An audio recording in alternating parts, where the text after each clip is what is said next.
Hello, welcome to I science. आज का जो मेरा वीडियो है वो रियल नंबर जो चैप्टर हमारा है उसका सेकेंड एक्सरसाइज हम देखेंगे।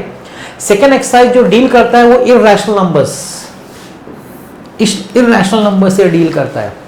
अभी रैशनल और इररेशनल के बारे में आपको फर्क मालूम होगा, मैं आपको नहीं मालूम तो याद दिला देता हूं। रैशनल नंबर की जब हम बात करते हैं,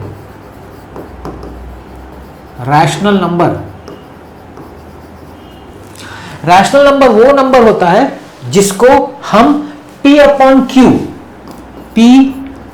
Q के फॉर्म में रिप्रेजेंट कर सकते हैं, जहां पे Q not equal to 0 and P and Q are integers. कोई भी नंबर को अगर आप P अपॉन Q के फॉर्म में एक्सप्रेस कर सके, P अपॉन Q, जहां पे Q डेफिनेट डिनोमिनेटर 0 नहीं होना चाहिए, प्लस न्यूमरेटर डिनोमिनेटर P और Q दोनों इंटीजर्स होना चाहिए।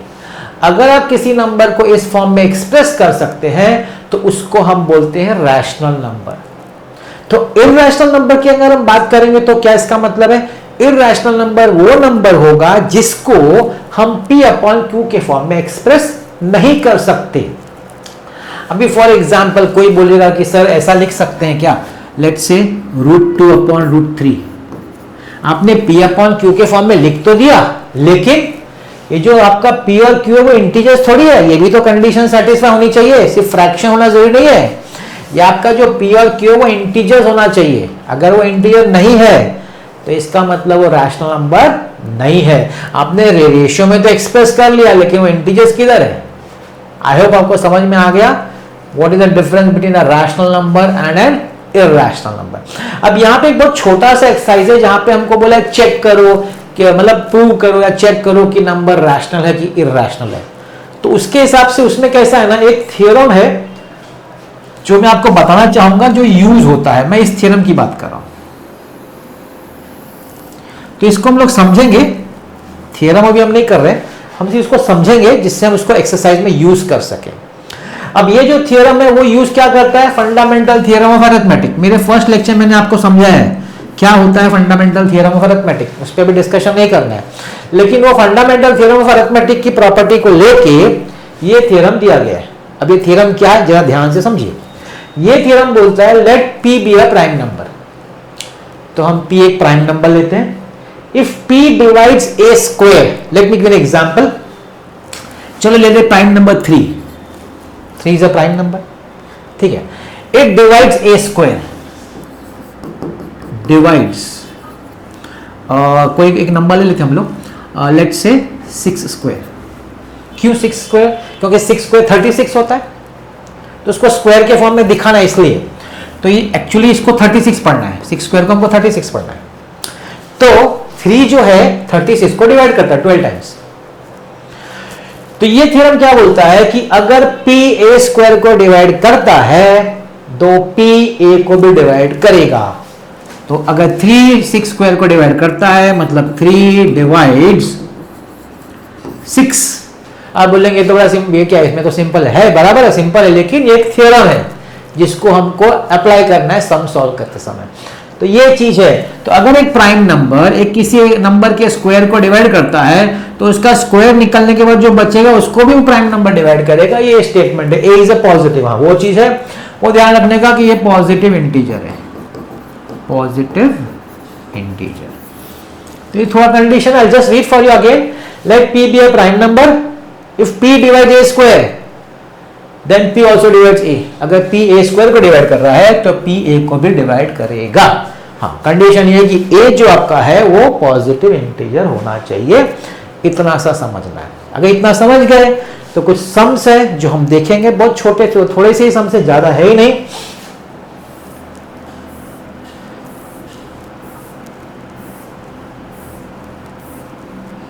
एक्सरसाइज 1.2 पे जाते हैं। तो ये आपके सामने एक्सरसाइज 1.2। इस थ्योरम को अच्छी तरह समझ लीजिए प्रॉपर्टी को, क्योंकि यही यहाँ पे यूज होने वाला है कि नहीं? ज्यादा नहीं यूज होगा फिर भी। तो मैं स्टार्ट करता हूं एक्सरसाइज 1.2। क्या बोलता है? Prove that √5 is irrational. ध्यान से अच्छी तरह समझेगा क्योंकि एक ही सम है इस टाइप का, फिर ये अलग, ये दूसरे सम से ना जो अलग टाइप के हैं, ये एक ही सम है, ठीक है। मतलब एक ही सम समझ गए तो कोई जरूरत नहीं, जैसे √5 कोई बोलेगा आपको √3 प्रूव करो, कोई बोलेगा √2 प्रूव करो, सबका एक ही मतलब है, ठीक है ना। तो √5 आपको बोला है प्रूव करो कि इरैशनल है। अब हम इसमें एक पर्टिकुलर मेथड फॉलो करते हैं जिसको हम लोग बोलते हैं सपोजिशन मेथड। मतलब जो हमको प्रूव करना है हम उसका उल्टा लेते हैं। मतलब क्या, हम बोलते हैं सपोज या late us assume,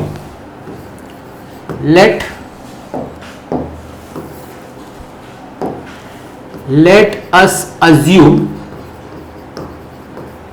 that √5 is rational। हमने ये अज्यूम, हमको बोला है प्रूव करो इरैशनल, हम बोलते चलो इरैशनल नहीं है, सपोज रैशनल है, ठीक। तो ये एक तरीका होता है प्रूव करने का। लास्ट में हम ये बताएंगे कि जो हमने अज्यूम किया वही रॉन्ग है, बस यही है इसमें, ओके। अगर ये रैशनल है तो by definition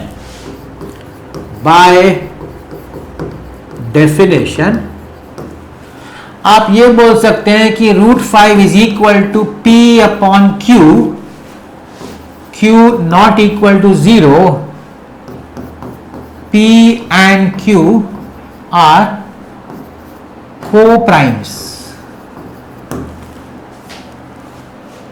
now let's understand what is co-prime, ठीक है। अभी थोड़ी देर पे रुक जाते हैं, मैं आपको पहले co-prime समझाता हूं। co-prime क्या होता है। सपोज आप कोई नंबर ले लेते हैं, लेट्स से 12 अपॉन 15, ठीक है ना।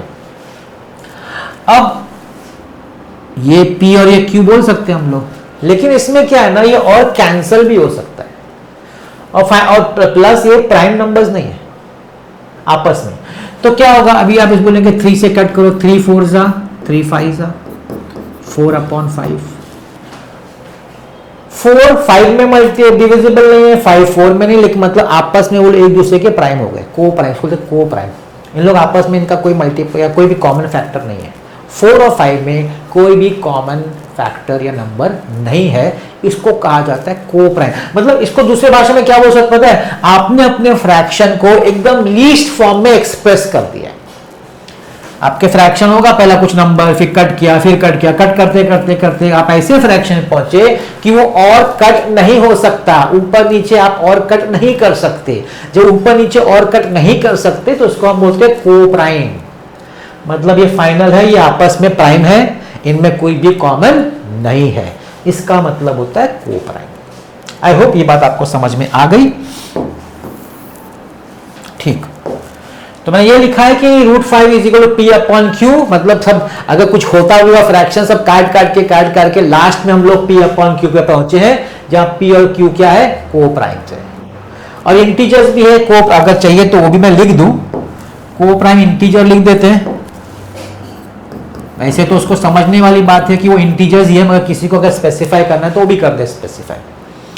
समझ गए, ये मेन चीज समझना है क्योंकि पूरा चीज इसी के ऊपर है। आगे अब मैं क्रॉस मल्टीप्लाई करता हूं, देयरफॉर, अच्छा लेट्स स्क्वायर फर्स्ट, स्क्वायरिंग कर देते पहले, स्क्वायरिंग।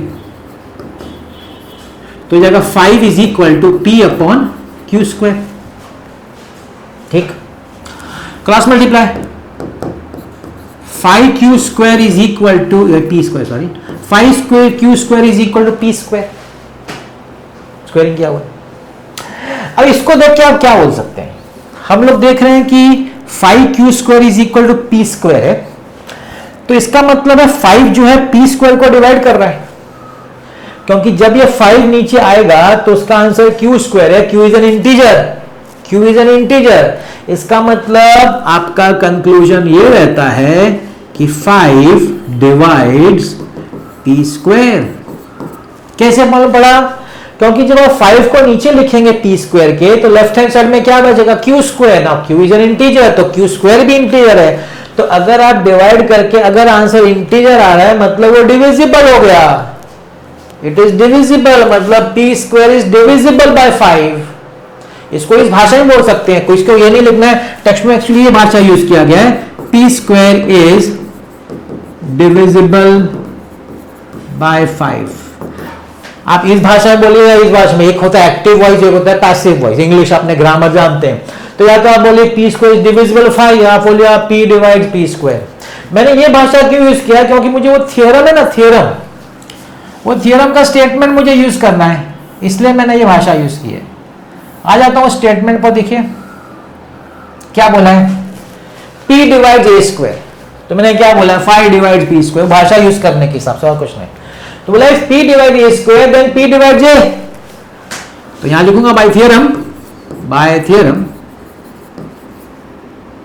p, सॉरी 5 है, इधर 5 है,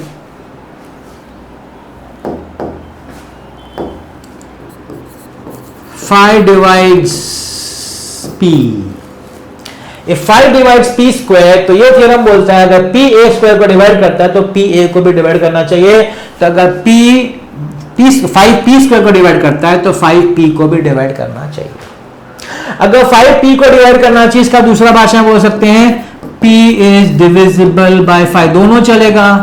आप ये लिखिए या ब्रैकेट वाला लिखिए, दोनों चलता है, कोई भी एक लिख सकते हैं, जिसको ये जमता है लिखो, ये जमता है लिखो।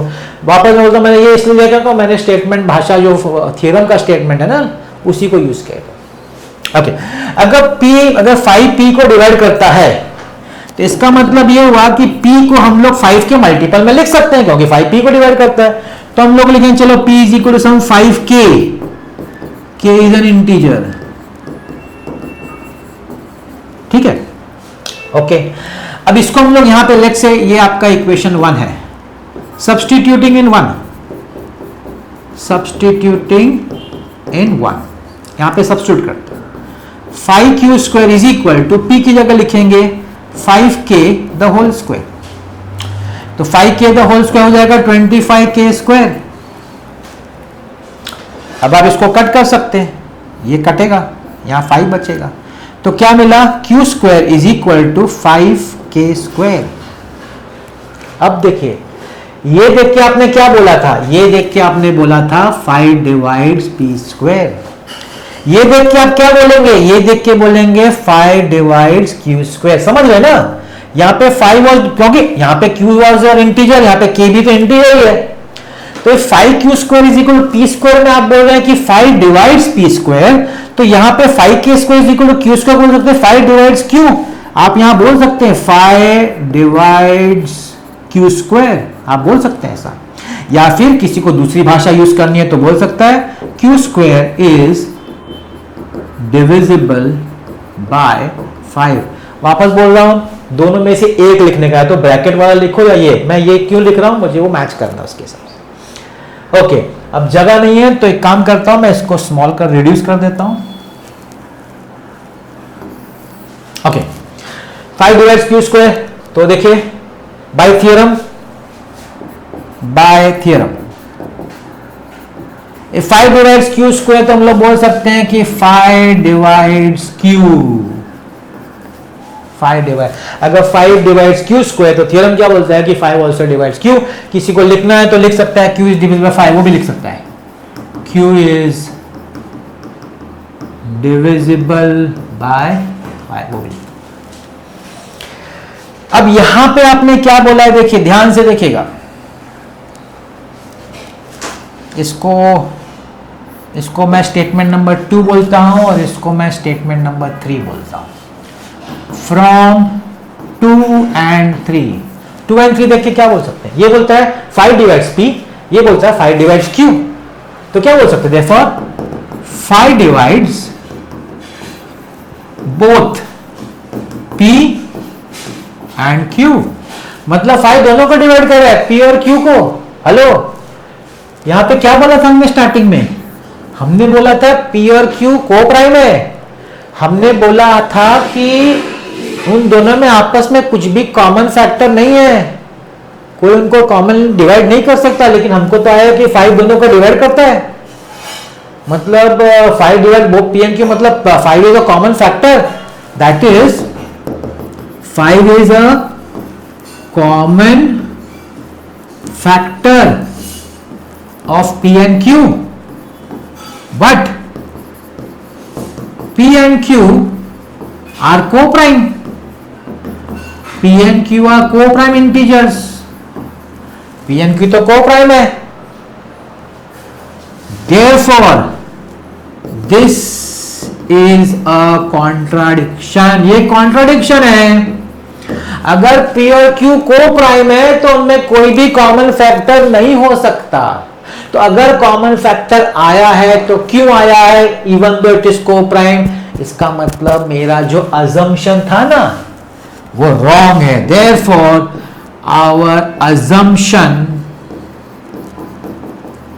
That √5 is rational is incorrect। मेरा assumption कि √5 rational है वो incorrect है। तो क्या बोलने का, therefore √5 is irrational। अच्छी तरह समझ लीजिए, बहुत इजी है। इस टाइप का एक ही समय आपके एक्सरसाइज है, एक ही है, क्योंकि सब में यही लिखना है। √5 की जगह बोलेगा √2 या √3 √7 कुछ भी प्राइम नंबर में डाल देंगे और बोलेंगे निकालो। तो यही लिखना है आपको, इसको अच्छी तरह आपको समझ लेना है। तो उसको पहले उसका रैशनल फॉर्म में लिखा, को प्राइम के फॉर्म में स्क्वायरिंग किया, बताया कि डिवाइड कर सकते हैं तो स्क्वायर को डिवाइड कर सकते हैं तो उसके स्क्वायर रूट को भी डिवाइड कर सकते हो, पहला पार्ट है। फिर वो डिवाइड कर सकते तो मल्टीपल में लिखा, उसका स्क्वायरिंग किया, सब्स्टिट्यूट किया, तो पता चला कि 5 जो नंबर है, जो प्राइम नंबर है, वो पी और क्यू दोनों को डिवाइड कर रहा है, जबकि पी और क्यू तो को प्राइम है, उनके आपस में कॉमन फैक्टर नहीं हो सकता। ये क्यों आ रहा है, ये इसलिए आ रहा है क्योंकि हमने अजम्पशन जो किया था ना वो गलत है, वो हमारा अजम्पशन ही गलत है कि रैशनल है, इसलिए हम बोल सकते हैं कि √5 is irrational. So that is your first question, I hope it is clear. चलते हैं सेकंड पे।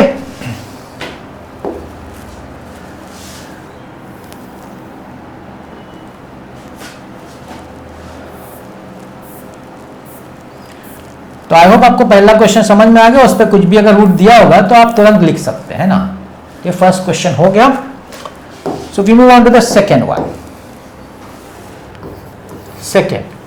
सेकेंड बोला है प्रूव करो कि 3 + 2 √5 इज इरैशनल। वापस वही, late us assume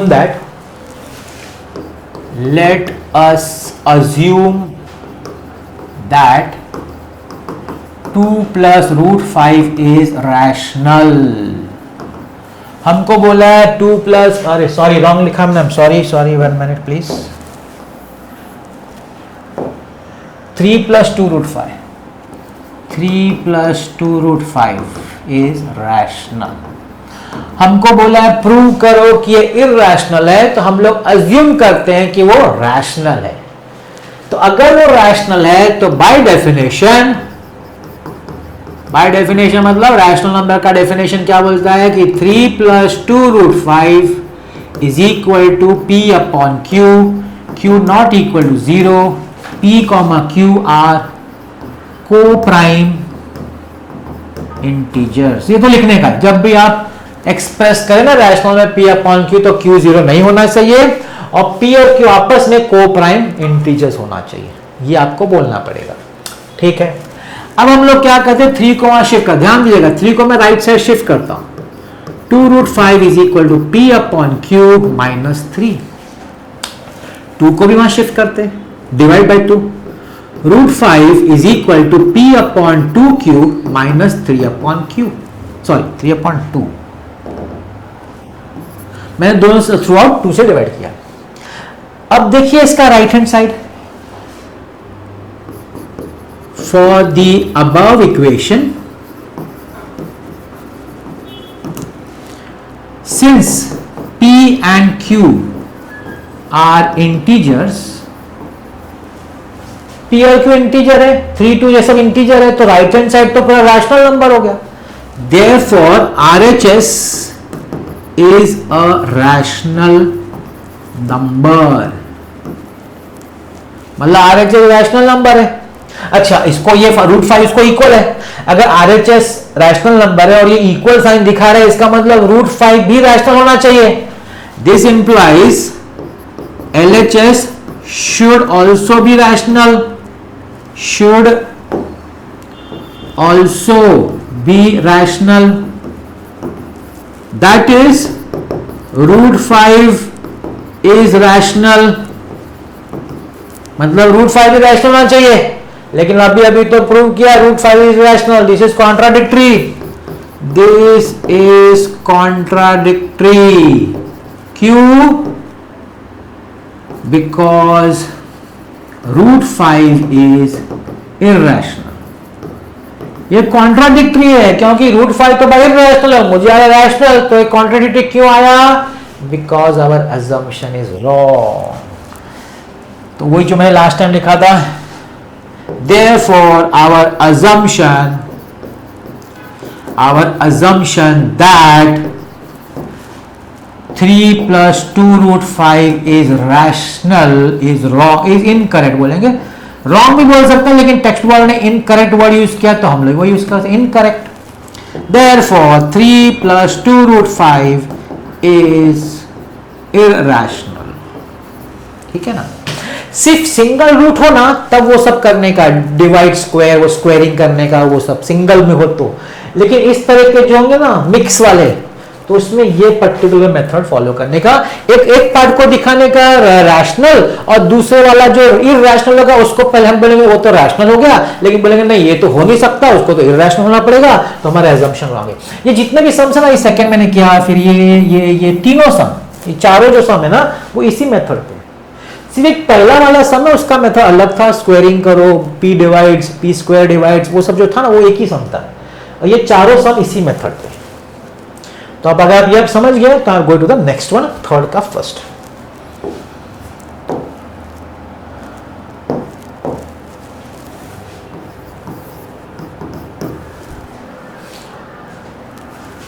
one upon root two. वही बोला show that they are irrational. हम लोग वही अजम्पशन चालू करेंगे. Let us assume that 1 upon root 2 is rational. तो हम लोग को जो इररेशनल प्रूव करने को बोला, हम लोग बोलेंगे सपोज वो रैशनल है, तो क्या हो जाएगा? therefore 1 upon root 2 is equal to p upon q, q not equal to 0, p comma q are co-prime integers. ठीक है, ओके. अब हम लोग क्या करते हैं, इन्वर्टेंडो मारते हैं. Invertendo root 2 is equal to, sorry q आएगा ऊपर, q अपॉन p. इन्वर्टेंडो मार दिया. अब क्या खत्म हो गया सम. क्या बोलेंगे मालूम है? RHS for the above equation, for the above equation since p and q are integers, therefore RHS is rational. RHS rational है. P upon Q या Q upon integer होगा तो rational हुआ. That what does that imply? LHS should also be rational. Should also be rational. वो भी rational होना चाहिए. That is root 2 is rational. This is wrong. This is contradictory. This is a contradiction because root 2 is irrational. Root 2 तो irrational है. How can you say it irrational? होता है इसलिए बोल रहे थे क्योंकि इक्वल आ रहा था, तो आपने बोला अगर राइट हैंड साइड रैशनल तो इक्वल है तो वो भी होना चाहिए रैशनल, लेकिन ये तो रॉन्ग है क्योंकि रूट 2 तो रैशनल है ही नहीं, रूट 2 तो irrational है. ये क्यों आया? Our assumption. Therefore our assumption that 1 upon root 2 is rational is incorrect. This is incorrect. Therefore 1 upon root 2 is irrational.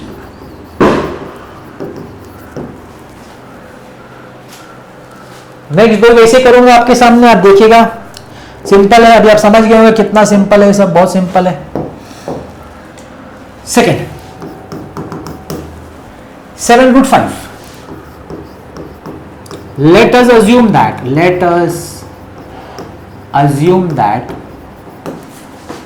7 root 5 is rational.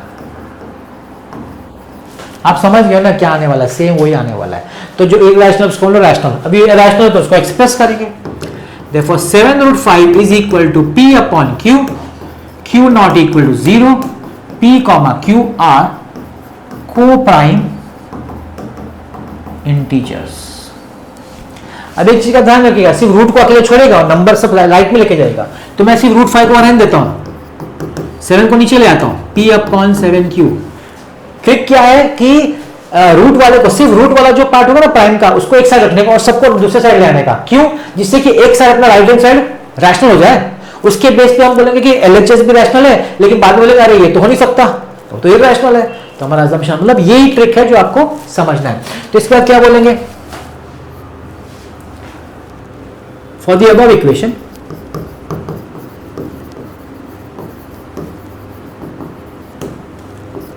RHS is rational because P and Q are rational, are integers, sorry not rational, are integers. P और Q integer, तो right hand side rational हो गया. What does this imply? This implies LHS should also be rational.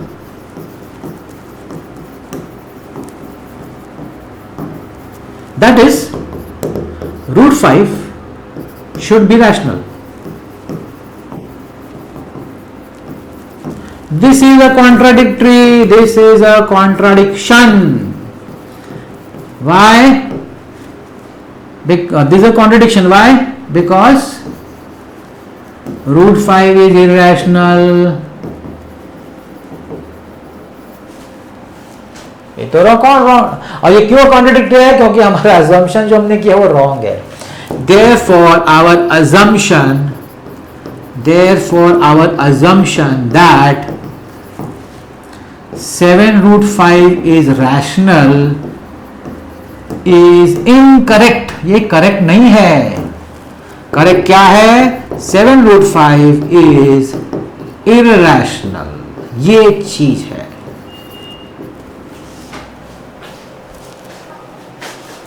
तो ये एक तरीका है prove करने का. जो प्रूव करने का उसका उल्टा लो, उसको बताओ वो रॉन्ग है, तो जो नहीं लिया था वो राइट हो जाता है. आ जाते लास्ट वाले पे.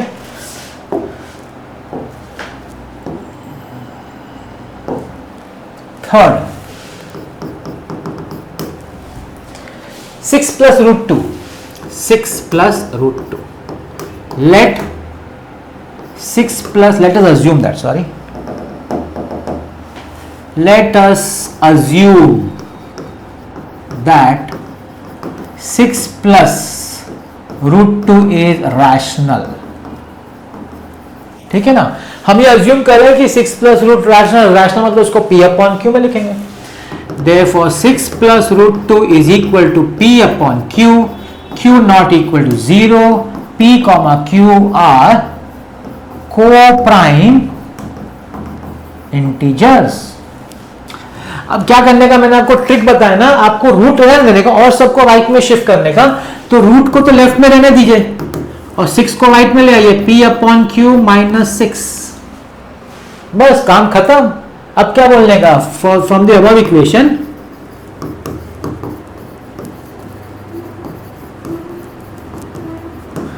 RHS is rational.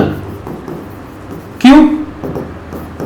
P and Q are integers. Reason है P and Q are integers. P और Q integers है, इसलिए RHS मेरा rational है. What does this imply?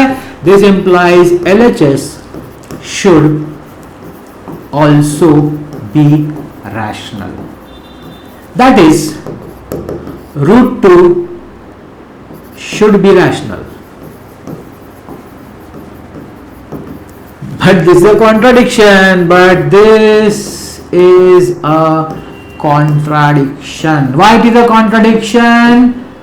Because root 2 is irrational. भाई ये कॉन्ट्राडिक्शन है. रूट 2 रैशनल थोड़ी होता है, रूट 2 इरैशनल. वो कहाँ प्रूव होता है? वो क्वेश्चन 1 में प्रूव हुआ है. Root 2, root 3, root 5, root 7, root 11 सब क्वेश्चन 1 में प्रूव हो चुका है. समझ लेने का ऐसा. तो irrational. Therefore our assumption that 6 plus root 2 is rational is incorrect. Therefore 6 plus root 2 is irrational. Simple था, एक ट्रिक है जो आपको अप्लाई करने का। ये चारों सम एक मेथड से, और आपका पहला वाला जो है ना रूट 5 होगा या रूट 2 होगा या रूट 3, वो थोड़ा अलग मेथड है, उसको याद रखिएगा एग्जाम में जैसा आएगा। बाद ये तो चारों एक ही तरीके का है, सब एक साइड पे रैशनल कर देने का और एक को इरेशनल में शिफ्ट कर देने का और बोलने का दोनों इक्वल, दोनों रैशनल होना चाहिए, लेकिन लेफ्ट हैंड साइड पता चला ये तो रॉन्ग है, तो इरेशनल है, तो हमारा अजम्पशन रॉन्ग हो जाता है। बस इतना ही है। फर्स्ट चैप्टर आपका खत्म हो गया एक्सरसाइज 1.2 के साथ। तो ये भी चैप्टर मेरा कंप्लीट हो गया है। अगर आपका कोई चैप्टर आपका रिक्वेस्ट होगा तो कमेंट्स में डालिएगा, नहीं तो मैं नेक्स्ट लेक्चर में लेके आऊंगा। आई होप आपको समझ में आ गया है। आज का आपने वीडियो देखा उसके लिए बहुत बहुत धन्यवाद। Thank you very much.